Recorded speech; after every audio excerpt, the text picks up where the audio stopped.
Hi, it's Jen. You know those times where you just don't feel quite like yourself? Like something is off or bothering you and your energy is a little bit out of sorts? Well, this feeling occurs when there's a challenge, disruption, or conflict in our energy. The idea of staying true or being true to who you are sounds simple enough, but like many concepts in life, simple doesn't necessarily mean easy. Staying true is a practice, one that is often almost expected that we'll just somehow be able to perform. So to offer a little bit of clarity, I'm going to break it down into 5 key points. And the first of these is the biggest one, and that is number 1, be self-honest. On many occasions, we operate from a stance of should, telling ourselves, I should be happy, I should be passionate, I should be excited. But what happens if you don't really feel that way? You should be happy because you just won free tickets to your favorite band's concert, but it falls on a day where you've already booked a family vacation, so you're actually torn. You should be passionate and dive right into your entrepreneurial venture, but the realization that it all rides on you feels a little scary. You should be excited because you just got offered your dream job at double your salary, but since it requires you to relocate to another state, it feels a little disappointing. Sometimes how we actually feel isn't how we should feel. To be self-honest, we acknowledge this fact and then accept the true feelings that we're experiencing and begin to move through them to be able to reconcile the feelings that we are experiencing. Number 2, know that it is your choice and take responsibility for it. In episode 4 of my podcast, I discussed the topic of our ability to choose. In summary, we have the magnificent ability to choose in every moment, in every situation. Whether it's to comply or resist, to speak up or stay silent, to follow or go your own way, you get the idea. We even have the ability to choose how we feel. And with every choice, we must take responsibility for it. It becomes our job to be aware of our thoughts, the things that we say, and of all of our actions, which makes us responsible for our lives. We have the power to co-create the life we live, and it boils down to our choices. Because we have the ability to choose, we then have the responsibility to do so in accordance with what we believe. When we accept full responsibility for our lives, we're empowered and cannot be made to feel, think, say, or do things that aren't of our choosing.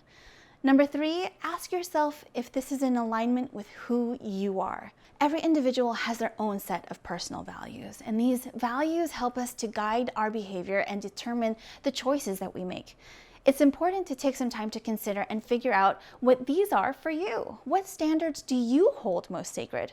For example, my core values are kindness, authenticity, and service. Everyone has their own principles, and maybe for you it's honesty, fearlessness, and respect. For others it may be loyalty, perseverance, and adventure, or possibly integrity, honor, and courage. Everyone can be different, and core values can change over time. The important part is that we're checking in with these core values and see if we are in alignment with them. Are we operating from these values that are most important to us? Are the decisions we are making congruent with our beliefs? When we know what our core values are, we have a much deeper understanding of who we are. And number 4, act out of love for yourself.